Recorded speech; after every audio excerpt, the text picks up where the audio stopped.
الله أكبر الله أكبر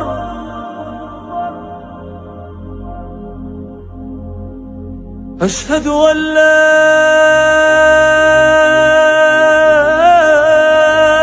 إله إلا الله.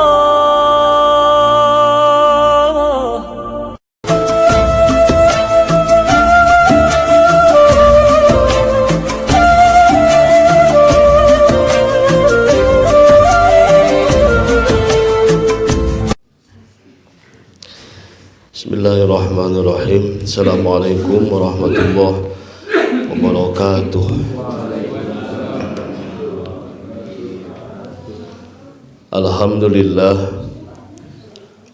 Alhamdulillahilladzi anzala ala abdihil kitaba wa lam yaj'al lahu iwaja qayyiman liyunzira ba'san syadidan min ladunhu wa yubashshiral mu'minina alladzina ya'maluna shalihati anna lahum ajran hasana makithina fihi abada.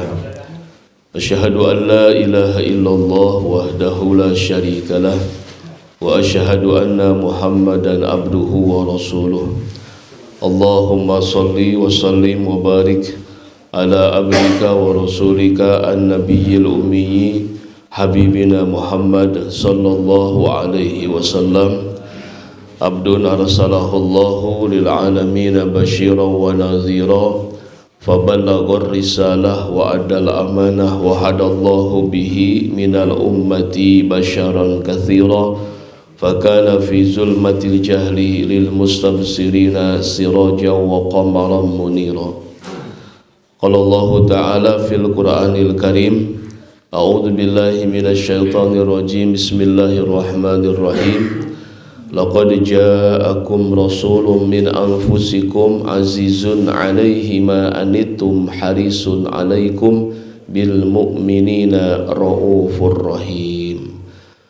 Shadaqallahul azim wa shadaqa rasuluhun nabiyul habibul karim. Wa nahnu ala zalika minasyahidin asyakirin walhamdulillahi rabbil alamin.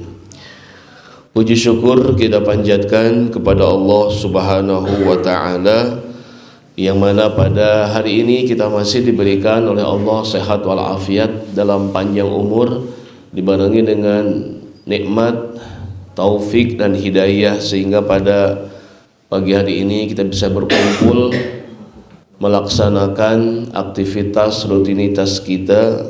Mudah-mudahan Allah Subhanahu wa ta'ala memberikan kepada kita istiqomah dalam ibadah. Amin ya Allah ya Rabbal alamin. Salawat dan salam senantiasa dilimpahkan, dicurahkan selalu kepada Nabi Muhammad sallallahu alaihi wasallam, kepada keluarga, kepada sahabat, kerabat, tabi'in, atba'ut tabi'in. Semoga keselamatan, keberkahan Allah sampaikan kepada kita di dunia ini, dan mudah-mudahan mendapatkan pertolongan nanti di yaumil qiyamah dari Rasulullah sallallahu alaihi wasallam dengan izin Allah Subhanahu wa taala. Amin ya Allah ya Rabbal alamin.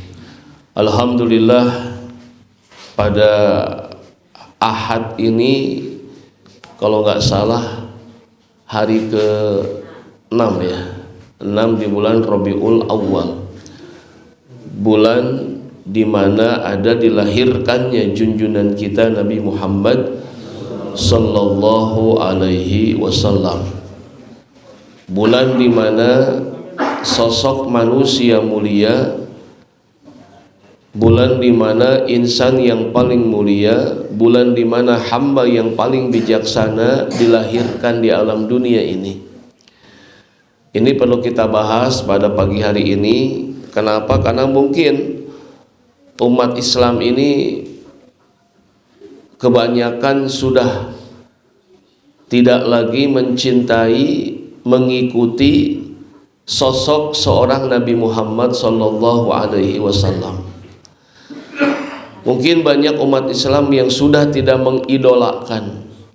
Mungkin semenjak dia bangun tidur sampai tidur lagi, mungkin yang dilihat itu adalah mungkin orang-orang yang tidak punya akhlak, mungkin orang tersebut jauh dari Allah, yang diperdengarkan kata-katanya bukan akhlak Nabi, yang ditonton itu bukan perilaku Nabi.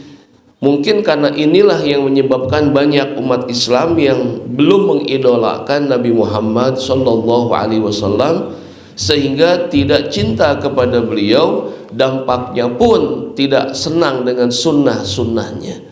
Harapan dan doa mudah-mudahan di bulan ini bertambah kecintaan kita kepada Nabi Muhammad sallallahu alaihi wasallam. Kita tahu setiap rasul yang Allah utus atau nabi yang Allah utus itu pasti disertai dengan SK gitu ya, dari Allah Subhanahu wa taala. Bahkan Rasulullah sendiri pun di-SK-kan oleh Allah menjadi seorang rasul pun tidak di Al-Quran saja, tetapi di kitab-kitab sebelum Al-Quran pun sudah disinggung akan kedatangan Rasulullah sebagai nabi terakhir. Sifat-sifat beliau, ciri-ciri beliau sudah ada keterangannya dalam kitab-kitab sebelum Al-Quranul Karim. Ini menunjukkan bahwa bukan keinginan manusia menjadi seorang nabi atau menjadi seorang rasul, tapi inilah kehendak Allah Subhanahu wa taala. Dengan demikian Allah pun mencantumkan nama-nama rasul tersebut yang menjadi utusan Allah Subhanahu wa taala di dalam kitab sucinya. Di dalam At-Taubah itu 128 Allah pun menegaskan, laqad ja'akum rasulun min anfusikum azizun 'alaihi ma anittum harisun 'alaikum bil mu'minina raufur rahim.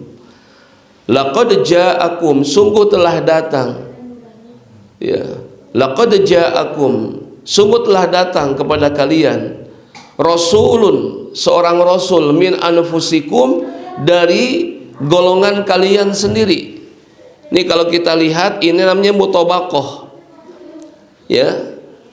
Allah mengutus Rasulullah karena Rasul itu manusia, maka yang digarap juga adalah manusia. Namanya mutabaqah ini. Ya. Mutabaqah. Sinkron. Allah tidak mengutus di alam dunia ini malaikat, makanya ini ja'ilun fil ardi khalifah. Saat itu pun bertanya, kok nggak kami aja gitu kan, kata malaikat. Ya, wa nahnu nusabbihu bihamdika wa nuqaddisu lak.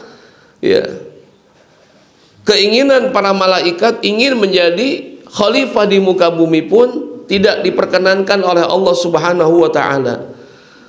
Ya, apa jadinya apabila Rasul yang diutus oleh Allah itu adalah dari golongan malaikat, lalu disampaikannya kepada kita? Enggak nyambung nih, enggak mutabaqah namanya. Ya. Karena ini Nabi adalah manusia, maka kita pun manusia. Manusia itu digarap oleh manusia, cocok. Jadi apa yang disampaikan oleh Nabi cocok kepada kita, manusia kepada manusia. Kalau malaikat kepada manusia itu nggak cocok gitu. Ya, Nabi menyampaikan dakwahnya nyambung dengan kita. Kalau malaikat nggak nyambung, malaikat nggak tidur. Kita kata malaikat, hai manusia, jangan tidur kalian. Wah, repot urusannya ini. Malaikat nggak tidur, kita tidur itu. Ya, jadi nggak nyambung. Malaikat nggak makan nggak minum, kita makan minum. Ini nggak nyambung jadinya itu. Malaikat nggak nikah, ya, orang Blok N ini nggak nyambung. Makanya laqad ja'akum rasulun min anfusikum, dari golongan kalian sendiri, kata Allah. Ini mutabaqah dalam ilmu balaghah, itu mutabaqah itu. Maka cocok gitu, sinkron bahasa kita. Lalu posisi Rasulullah Shallallahu Alaihi Wasallam kan tiga itu. Satu sebagai Rasul Allah, laqad ja'akum rasulun, sebagai Rasul. Yang kedua Allah jadikan Nabi Muhammad sebagai apa? Dalam Al-Ahzab 21, laqad kana lakum fi Rasulillahi uswatun hasanah liman kana yarjullaha wal yaumal akhira wa zakarallaha katsira. Itu yang kedua, posisi Nabi sebagai uswatun hasanah. Yang ketiga dalam Al-Baqarah 119 sebagai pembawa kabar berita dan peringatan. Inna arsalnaka bil haqqi basyira wa nadhira wa la tus'alu an ashabil jahim. Itu Nabi Muhammad sebagai tiga posisi, sebagai Rasul Allah, utusan Allah, dua sebagai uswatun hasanah, dan yang ketiga sebagai pembawa berita kabar baik berupa surga dan memberikan peringatan akan ancaman nerakanya Allah Subhanahu wa taala. Tiga tuh. Ya, tiga yang diberikan oleh Allah kepada Nabi Muhammad sallallahu alaihi. Yang kita bahas yang kedua. Apa? Nabi sebagai uswatun hasanah. Laqad kana lakum fi Rasulillah, sungguh telah ada, kata Nabi, ya, dalam Al-Ahzab 21, sungguh telah ada, ya. Laqad kana lakum, sungguh telah ada bagi kalian, fi Rasulillah, pada diri Nabi Muhammad sallallahu alaihi wasallam, uswatun hasanah, teladan yang baik, kudwah yang diikuti, uswatun hasanah. Jadi kalau kita lihat, hanya Rasulullah sallallahu alaihi wasallam yang dijadikan sebagai uswatun hasanah. Beliau adalah makhluk yang terpilih dari sekian para nabi, para rasul. Yang mengeskakan uswatun hasanah adalah Allah Subhanahu wa ta'ala. Ini yang tidak dimiliki oleh siapapun juga. Apa alasan Allah Subhanahu wa ta'ala menjadikan Nabi sebagai uswatun hasanah? Yang pertama, dalam Al-Qalam 4 Allah Subhanahu wa ta'ala menjelaskan, wa innaka la'ala khuluqin azim. Sungguh engkau ya Muhammad benar-benar ala khuluqin azim, di atas kan, tingginya akhlak yang sangat agung, yang sangat mulia. Inilah yang menyebabkan kenapa Allah menjadikan Nabi sebagai uswatun hasanah, karena disetting oleh Allah memiliki khuluq. Khuluq itu adalah akhlak, jamak dari akhlakun, akhlakoni, khuluq itu jamak taksir. Mungkin Bapak pernah dulu pesantren ada kalimat jamak taksir, masih ingat nggak? Masih apa itu? Lupa. Saya ulangi, ya, mata ghayyara an bina'i mufradihi bi ziyadatin au nukusin au harokatin. Apa? Ya, jamak taksir itu jamak yang pecah, taksir pecah. Ya, pecahnya itu bisa bertambah dari awal, bisa berkurang, atau harokat yang berubah, seperti akhlakun. Berapa hurufnya? 5.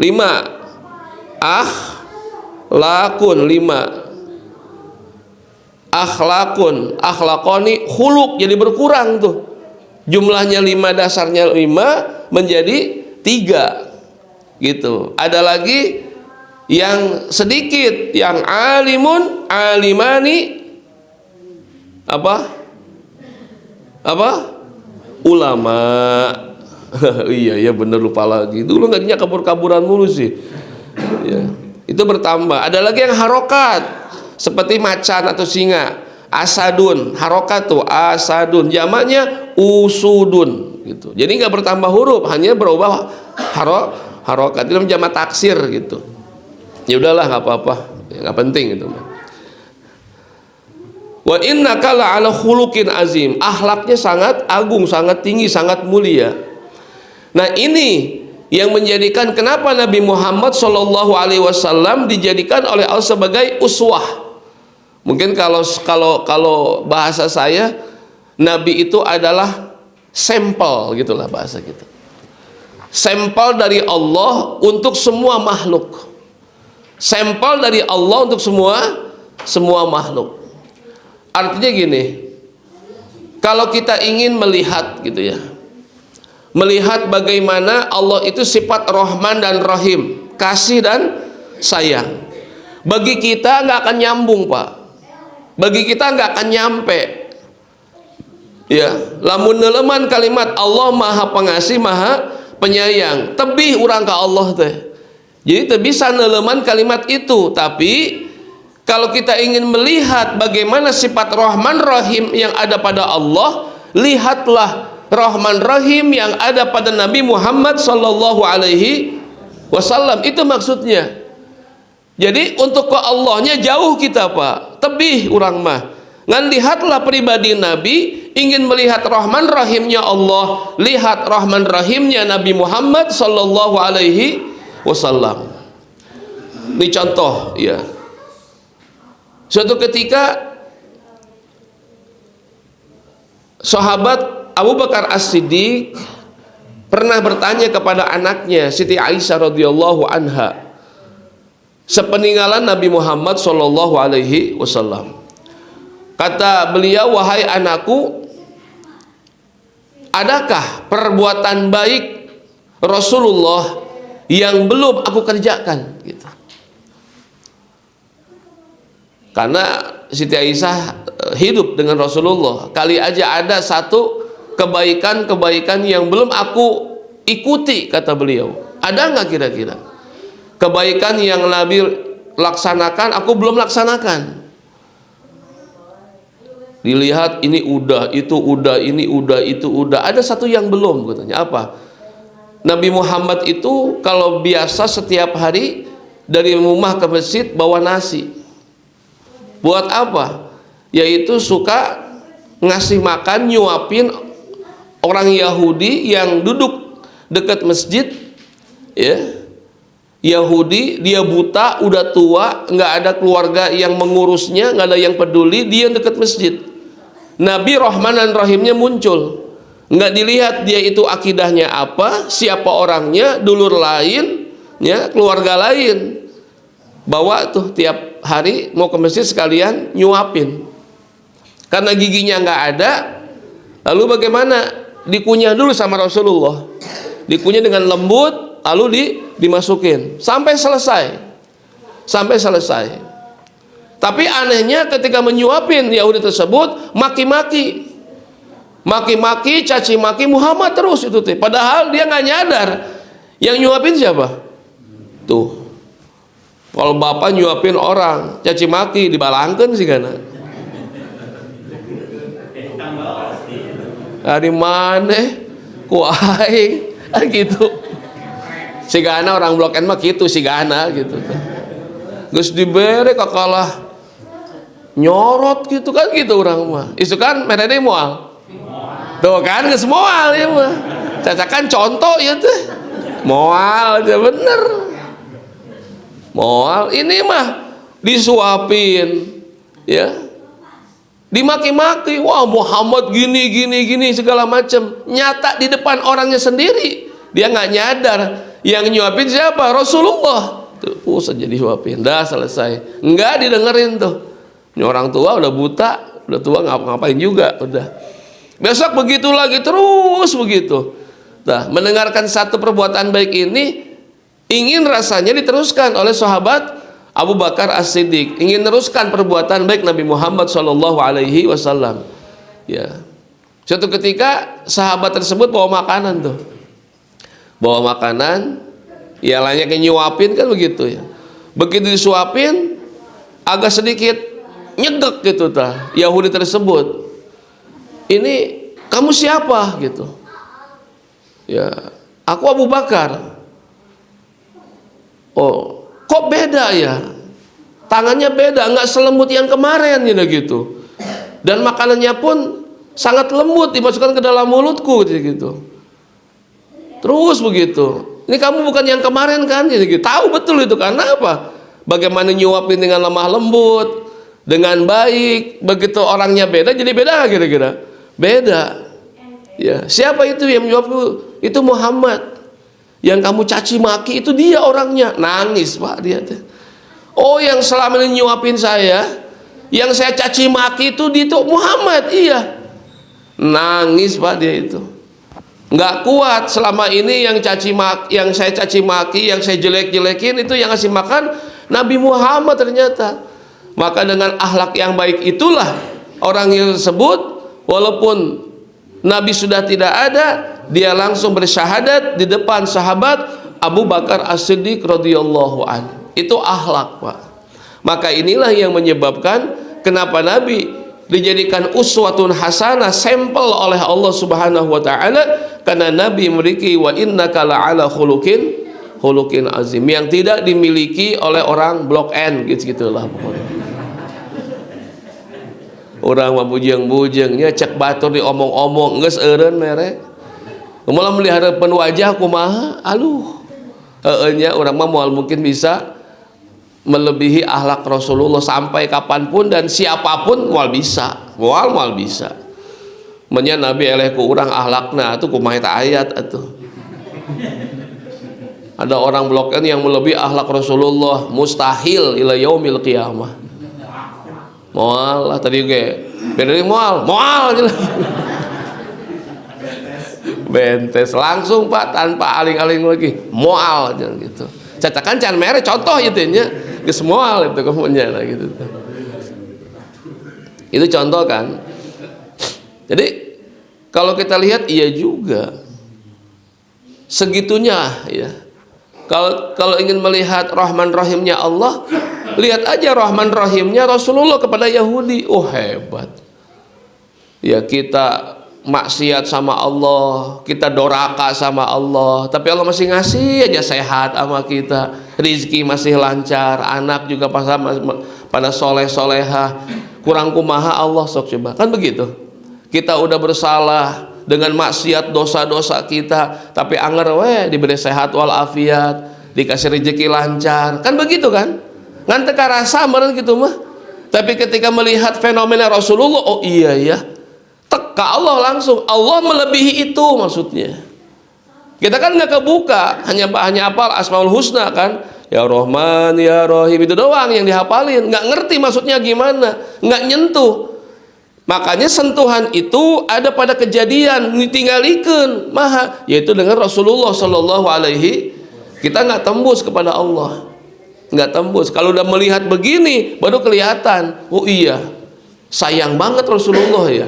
Kan begitu. Lebih-lebih Allah Subhanahu wa ta'ala yang ngasih tiap detik kenikmatan kepada kita, walaupun kita suka mencaci maki Allah dengan maksiat kita, tapi Allah tidak berhenti terus memberikan sampai kita meninggal dunia.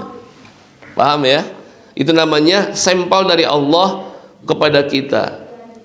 Yang kedua contoh, kalau kita ingin melihat bagaimana Allah pemaaf, kita kan nggak merasa dimaafin sama Allah, jauh. Ya, Allah udah maafin belum? Kerasa. Kalau ingin melihat bagaimana Allah memaafkan hambanya, lihat bagaimana Rasulullah memaafkan kepada musuhnya. Itu aja udah standarnya. Kalau kita kepada Allah jauh Pak, nggak tembus kita. Tapi lihat bagaimana Rasulullah memaafkan kepada musuhnya.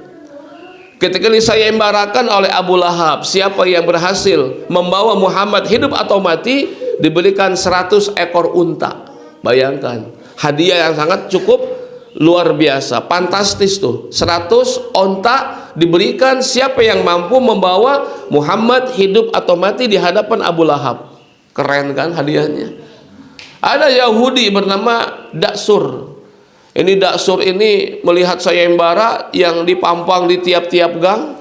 Di blok N ada, di blok A ada, semua dipampang gitu. Siapa yang berhasil membawa Muhammad hidup atau mati, 100 ekor unta akan didapat.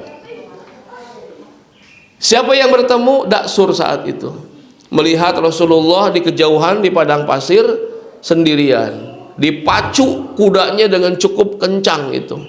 Geus kabayang onta 100 kan gitunya. Dipacu sampai di depan Rasulullah. Nabi tidak ada yang menemani.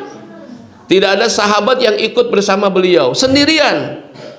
Berdua dengan Daksur, dengan pedang yang sudah terhunus itu, ditempelkanlah di leher yang mulia.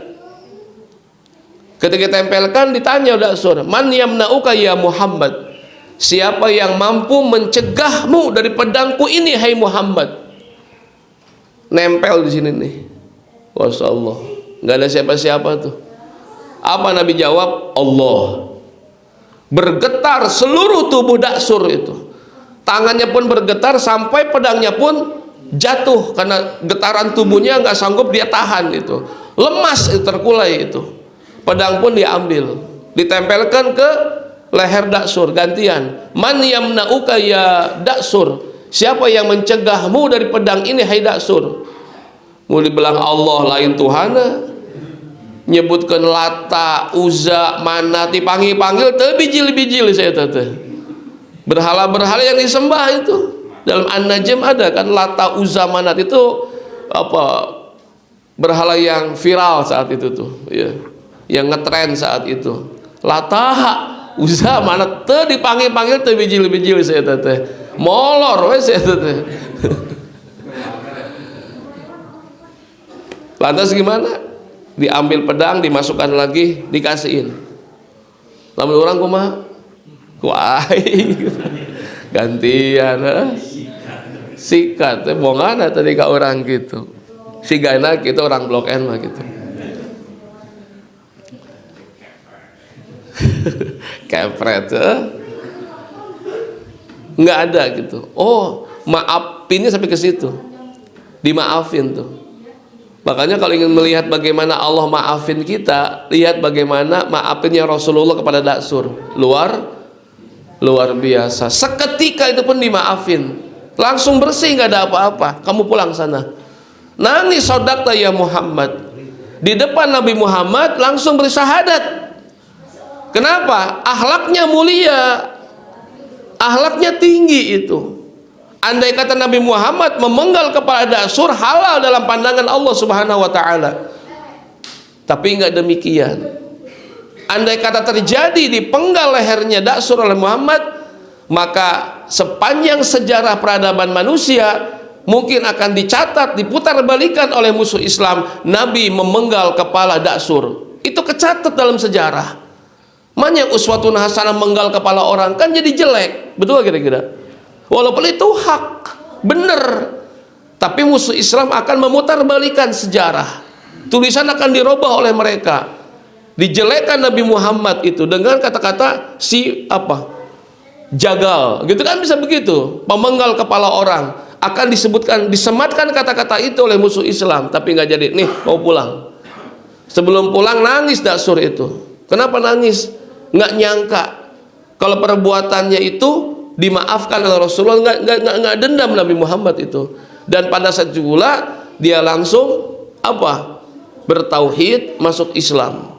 Dan dia pulang ke kampung halamannya, dia ajak seluruh warganya untuk bertauhid kepada Allah. Cukup Daksur yang dipegang, anak buahnya masuk Islam semuanya. Itu akhlak, Pak.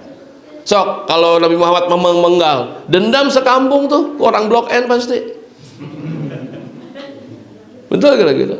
Dendam, oh iya, tah ditutup dah. Biarkan saya korbankan memaafkan, tapi benar. Biarkan Daksur yang cerita. Nabi nggak dakwah ke kampung Daksur, tapi tetap ya, tetap Daksur cerita kebaikan Rasulullah, akhlak yang mulia di situ, Pak. Alhamdulillah satu kampung masuk Islam. Karena apa?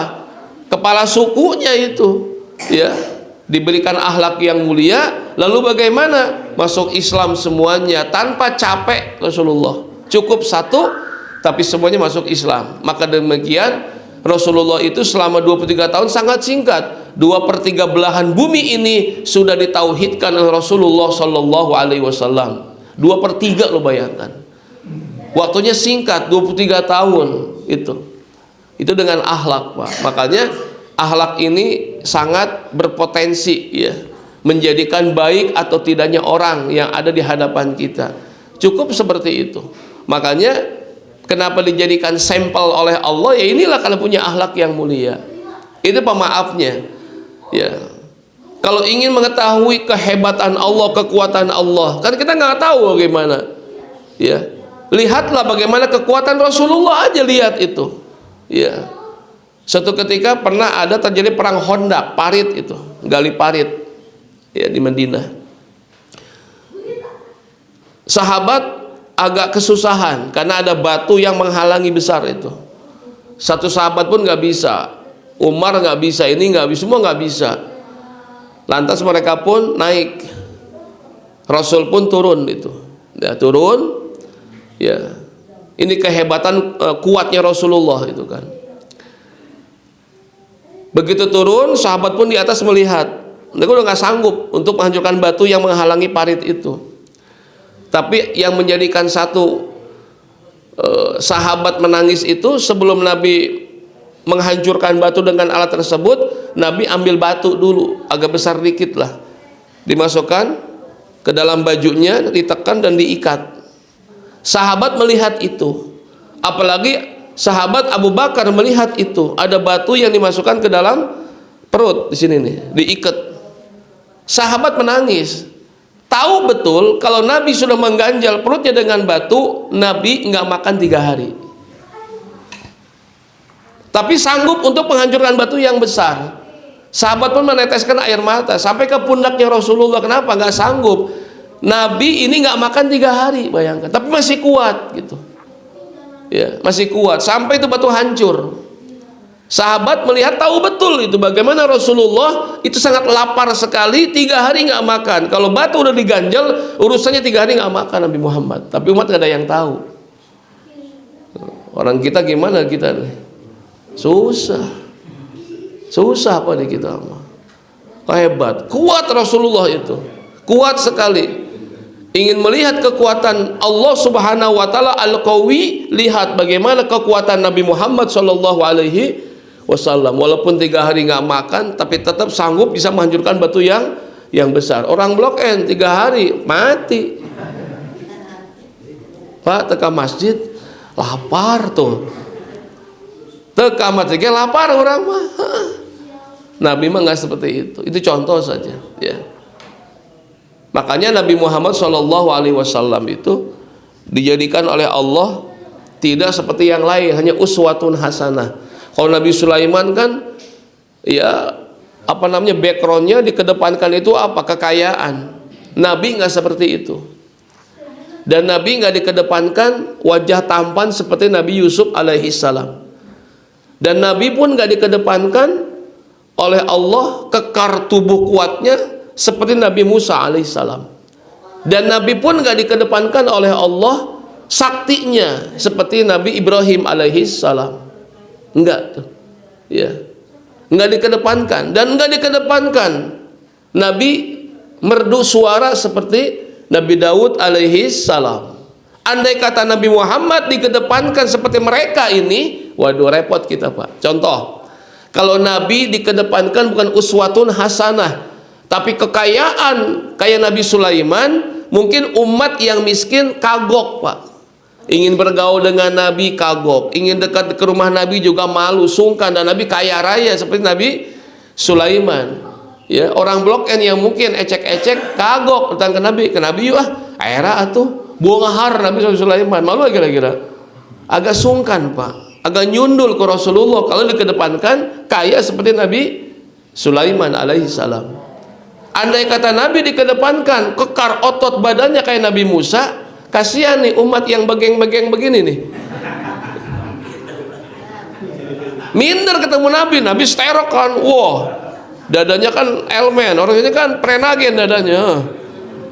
Malu, aduh ada Nabi nih, asa sungkan. Kenapa? Itu yang begeng-begeng, yang kurus-kurus mungkin ketemu Nabi asa, wah Nabi orang badannya otot kekar, aduh orang kia kan isin gitu kan, sispek ya, ada orang naon buncit ya. Kan era meren asa timplang gitu kan, aduh tah, makanya Allah nggak gitu, nggak ngedepanan itu.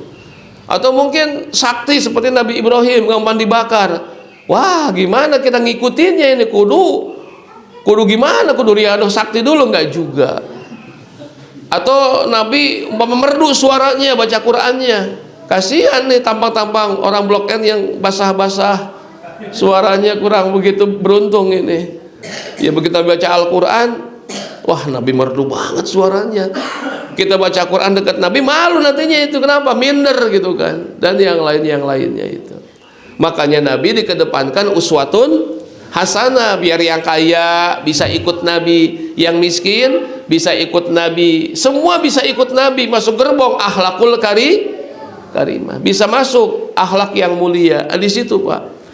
Makanya segala sesuatunya menggunakan akhlak. Insya Allah dakwah dengan akhlak akan diterima. Iya, makanya Nabi dengan akhlak dakwahnya itu. Makanya Nabi kenapa keterima dakwahnya? Karena Nabi dakwahnya dengan akhlak yang mulia. Akhlak inilah yang membuat Nabi Muhammad diterima dakwahnya. Tapi kalau ingin melihat bagaimana Allah marah, ya, dengan perbuatan dosa manusia, lihat bagaimana marahnya Rasulullah saat beliau membagikan harta ghanimah yang dianggap tidak adil oleh sahabat. Rasul dalam kitab Riyadhus Shalihin itu matanya merah, itu merah sekali karena sahabat menganggap Nabi tidak adil dalam pembagian harta ghanimah. Marahnya Nabi seperti itu, merah ini matanya itu. Makanya kalau ingin melihat merahnya atau marahnya Allah dalam hal yang hak itu tidak dilaksanakan, maka lihatlah bagaimana marahnya Rasulullah ketika hak yang ditetapkan sahabat protes itu. Suatu ketika setelah perang Hunain kalau nggak salah, pembagian ghanimah itu beda dengan yang biasanya. Mungkin kalau yang biasanya ditanya berapa kau matiin orang kafir, 5 nih 5 juta gitu ya umpama gitu. Berapa 3 juta. Ini mah beda. Berapa matiin kafir? 5 sejuta.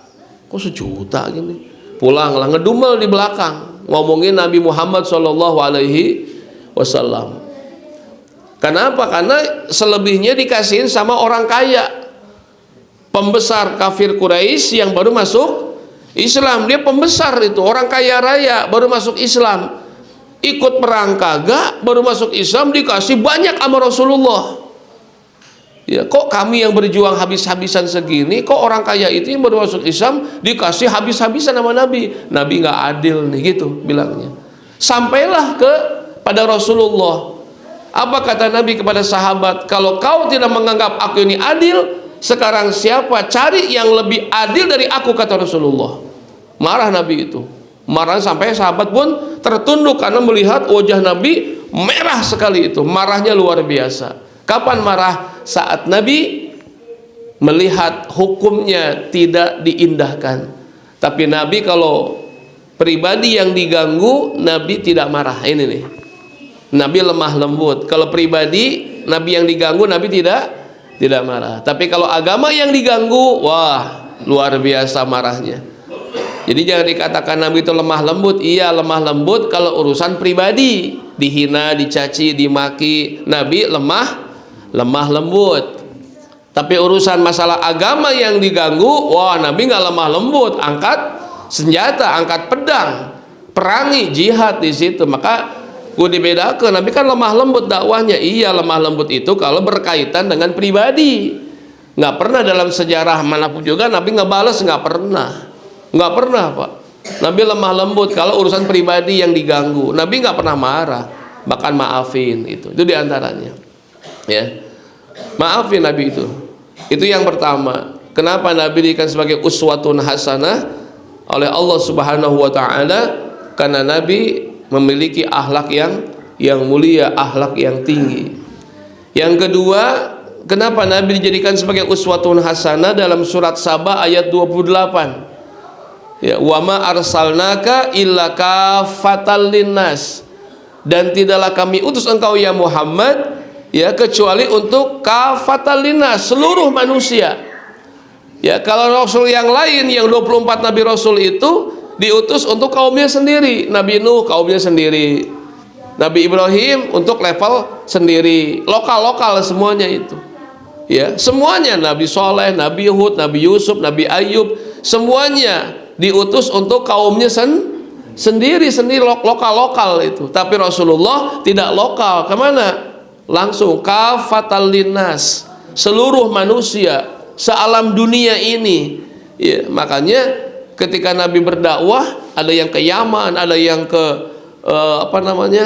Suriah dan yang lainnya, ada yang ke tempat-tempat yang belahan bumi manapun juga dimasuki dakwahnya Nabi Muhammad sallallahu alaihi wasallam, karena memang dakwahnya itu bukan untuk lokal Mekah Madinah saja, tapi kafatal linnas, seluruh manusia. Inilah yang membuat Allah Subhanahu wa taala menjadikan Nabi Muhammad sebagai uswatun hasanah, agar bisa ditiru bukan oleh orang Mekah Madinah saja, tapi bisa ditiru oleh orang Blok N juga gitu. Insya Allah gitu diantaranya. Jadi kita bisa meniru semuanya itu diantaranya. Yang ketiga dalam surat Al-Anbiya 107, wa ma arsalnaka illa rahmatan lil.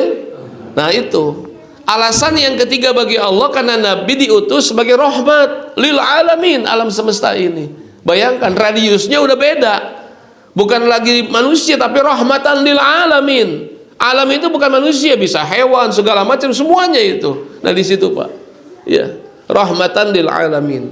Kalau Nabi rahmatan lil alamin, kalau kita ya jadilah rahmat buat sekeluarga kita, rahmat buat se-RT kita gitu, hidup tuh.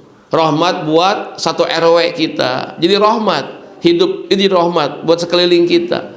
Walaupun bukan rahmatan lil alamin, tapi rahmat buat sekeliling kita. Jangan jadi laknat buat orang lain hidup kita ini, ya. Jadi rahmat kebaikan. Ya, jadi kebaikan. Jadi kalau kita tuh hidup ini rahmat lah. Apa itu rahmat? Cuma dua rahmat mah itu. Satu, bermanfaat buat orang lain dan tidak maksiat, udah selesai hidup mah. Jadi nggak usah nunggu kaya baru berbuat baik, nggak usah nunggu kuat baru bisa membantu, nggak usah punya jabatan dulu baru bisa mengayomi warga, nggak perlu. Ya, yang penting hidup kita bermanfaat dan tidak maksiat, mulia udah. Ya, kebetulan kita kaya, bermanfaat harta kita, dan jangan pakai maksiat, itu aja. Ya, itu untuk jabatan, kemuliaan, kedudukan, nomor sekian. Utamakan hidup bermanfaat buat orang lain dan tidak maksiat. Udah dua rahmatan mah. Nabi bermanfaat buat orang lain, iya, dan tidak maksiat, nggak bikin dosa. So kalau kita punya sesuatu bermanfaat, iya, tapi bikin dosa, belum juga akan jadi rahmat itu. Rahmat itu dua bagi kita. Apa? Bermanfaat buat orang lain, apakah kita punya harta, punya ilmu, punya kedudukan, punya pangkat, itu bermanfaat buat orang lain. Dan sekaligus nikmat itu jangan dipakai maksiat, gitu aja. Kalau dipakai maksiat, urusnya beda nanti itu. Punya harta banyak buat bantu, ya, jangan dipakai buat judi gitu, buat maksiat. Jangan. Punya kedudukan, manfaatkan. Dia punya kebijakan buat rahmat, kebaikan buat orang lain. Jangan tanda tangannya, kebijakannya bikin ulah gitu, bikin ngerugiin orang lain tanda tangannya tuh. Itu manfaat tanda tangannya. Dan jangan dipakai maksiat. Udah gitu aja hidup lah, gampang. Jadi nggak usah nunggu kita punya segala, punya kemuliaan, punya pamor, punya nama, baru bisa berbuat baik. Nggak perlu. Yang penting hidup bermanfaat buat orang lain dan tidak maksiat. Selesai hidup kita pasti bahagia itu. Itu diantaranya. Yang keempat, kenapa Nabi dijadikan uswatun hasanah? Ya. Ini masjid uswatun? Oh, iya ya, benar juga ya. Jadi contoh masjid nih, ya. Jadi contoh. Jadi contoh yang baik, uswatun hasanah. Karena Nabi itu punya pribadi yang lengkap. Ini lengkap nih. Punya pribadi yang lengkap, maka Nabi disebut insanul kamil, manusia sempurna gitu. Jadi siapapun juga umatnya bisa masuk ke Nabi Muhammad SAW. Ya, contohnya gini, saya ini presiden gitu ya. Nabi pemimpin umat. Sama kan? Nah, saya ini guru, dosen. Nabi innama bu'istu mu'alliman. Aku diutus sebagai pengajar, kata Nabi. Sama. Saya pebisnis, ekonom. Nabi pedagang yang jujur. Ya. Saya punya anak istri. Nabi punya anak istri juga sama. Saya ini ahli ibadah. Nabi bengkak kakinya. Betul? Saya ini orang kaya. Nabi ditawari emas, Gunung Uhud jadi emas, Nabi nggak mau. Saya ini hafal Quran. Nabi hatam dalam sholat. Saya ahli sedekah. Nabi nggak pernah nyisa hartanya. Saya ahli saum. Senin Kemis Nabi nggak pernah tinggal. Saya berjamaah ke masjid terus tiap waktu. Nabi jadi imam sampai akhir hayatnya. Lengkap apa kira-kira? Ayo, menjadi apa? Ayo sebutin. Saya dokter, Nabi tabib. Ayo, menjadi apa? Semuanya ada. Makanya Nabi Muhammad itu pribadi yang lengkap, Pak. Semua ada pada Rasulullah Shallallahu Alaihi Wasallam. Maka tidak satupun umatnya yang lepas. Mau jadi apapun profesinya tetap ke Nabi. Makanya semua umatnya, karena Nabi pribadi yang lengkap, lihat nabimu, udah selesai, Pak. Saya hakim. Loh, Nabi sebagai pemimpin negara saat itu, ya kan? Bahkan Nabi katakan, laukana Fatimah binti Sarakot lakotok tu yadaha. Andai kata Fatimah anak perempuanku mencuri, aku potong tangannya. Ini kan keadilan. Bagaimana ucapan seorang hakim yang berwibawa, gitu kan? Semua ada pada Rasulullah Shallallahu Alaihi. Makanya dengan demikian umat ini lihat nabimu. Pedagang, kalau kau ingin selamat, lihat bagaimana nabimu berdagang. Wahai pejabat, kalau kalian ingin selamat jadi jabatanmu, lihat bagaimana nabimu menjabat. Kalau ingin ibadahmu baik, wahai ahli ibadah, lihat nabimu beribadah. Kan begitu? Betul kira-kira? Jadi lihat ke Nabi, lihat nabimu, gitu ta. Selamat Pak, gitu kita. Makanya di kaca tuh di imah, sok kaca lain tulis lihat nabimu, terus gitu. Tong lihat tetangga wae teh. Lihat nabimu. Oh iya. Sebagai apa? Pedagang. Oh, bagaimana Nabi berdagang biar selamat, kan begitu. Terus yang diikuti adalah lihat nabimu, udah. Karena Nabi pribadi yang lengkap, sehingga umat ini tidak kehilangan figur, nggak kehilangan idola, sebab Nabi sudah lengkap, jangan cari yang lain. Yang terakhir, yang kelima, kenapa Nabi uswatun hasanah? Dalam surat Ali Imran 31, karena Nabi Muhammad Shallallahu Alaihi Wasallam ini mampu menggiring manusia untuk mencintai Allah Subhanahu wa Ta'ala, mampu menggiring mencintai akhiratnya Allah Subhanahu wa Ta'ala. Yang dulu mereka cinta kepada dunia, cinta kepada berhala, saat itu mereka langsung digiring oleh Rasulullah kepada cinta akhirat, cinta kepada Allah Subhanahu wa Ta'ala. Kalau Ustadz Faisal gampang dakwahnya, nyampainnya enak. Blok N sudah iman semua, sudah bisa ibadah, udah bisa baca Quran, udah kenal Nabi, semua udah nyampein, enak banget. Nabi Muhammad berat, ratusan tahun mereka punya ideologi yang salah, harus dicabut, itu nggak gampang. Makanya dakwahnya itu bukan bertabur bunga, pujian, sanjungan, bukan, tapi onak, duri, himpitan, cacian, makian. Kenapa? Ininya Pak, yang berakar yang sangat ratusan tahun, mereka menyembah berhala, itu nggak gampang bagi Rasulullah untuk mencabut akar tersebut, menanamkan cinta akhirat, cinta Allah, itu nggak gampang. Maka banyak benturan. Ustadz Faisal mah enggak, enak, datang dikasih air, ya kan, ini nanti makan, enak banget zaman sekarang, enak gitu, ya, nggak ada ancaman. Nabi Muhammad itu berat sekali, makanya menggiring manusia untuk cinta akhirat, cinta kepada Allah Subhanahu wa Ta'ala. Qul in kuntum tuhibbunallah fattabi'uni yuhibbukumullah.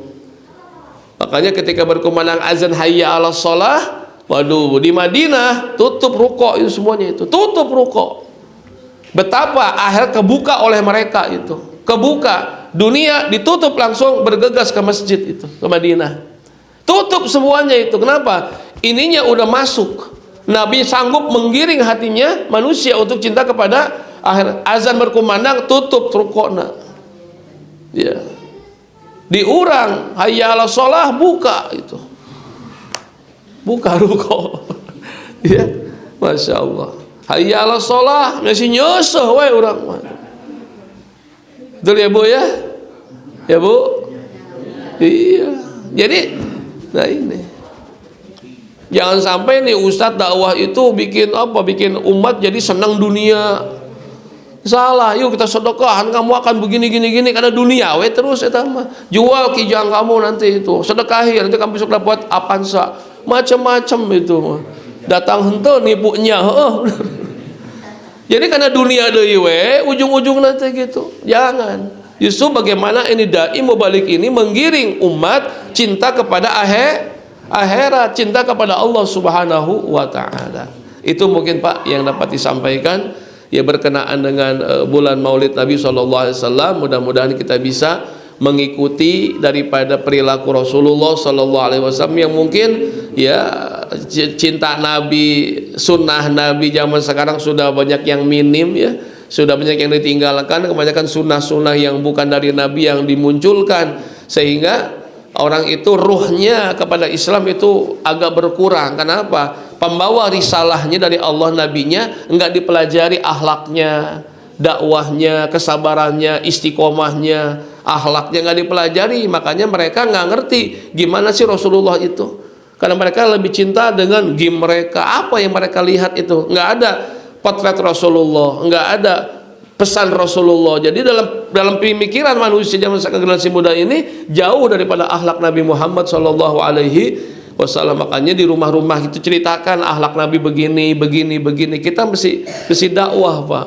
Generasi muda ini sudah jauh daripada akhlak Rasulullah sallallahu alaihi wasallam. Makanya di setiap rumah kita diceritakanlah bagaimana akhlak Nabi, dakwah Nabi, ibadah Nabi, kesabaran Nabi, istiqomah Nabi, ajeg panceknya Nabi dalam menyampaikan dakwah. Itu dikemukakan. Minimal kita kasih ini anak Nabi ini, cucu Nabi ini, istri Nabi ini namanya, kan sama begitu.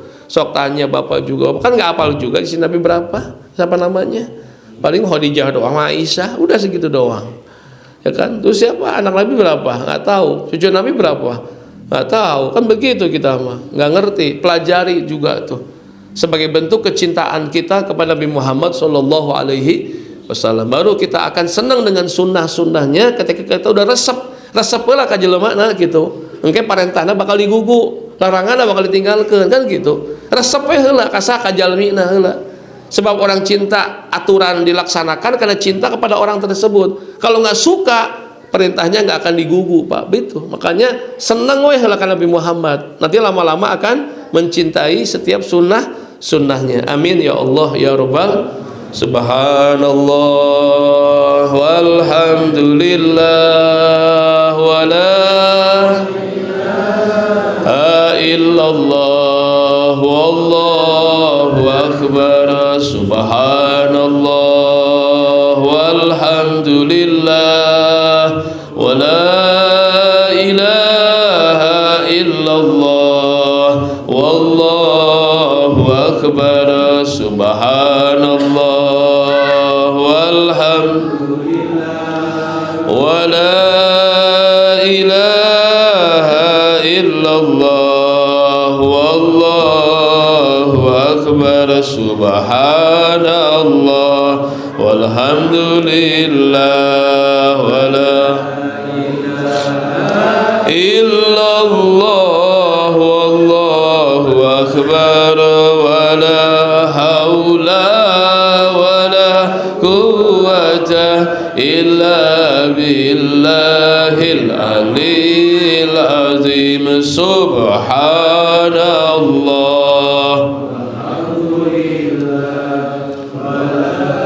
ilaha illallah wallahu akbar. Wa la haula wa la quwwata illa billahil aliyil.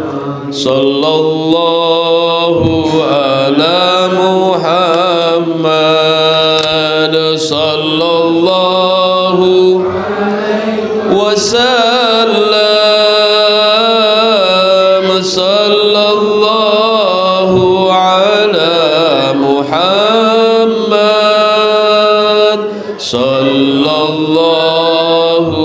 عليه وسلم. ربنا آتنا في الدنيا حسنة وفي الآخرة حسنة وقنا عذاب النار وأدخلنا الجنة مع الأبرار يا عزيز يا غفار يا رب العالمين برحمتك يا أرحم الراحمين والحمد لله رب العالمين. السلام عليكم ورحمة الله وبركاته.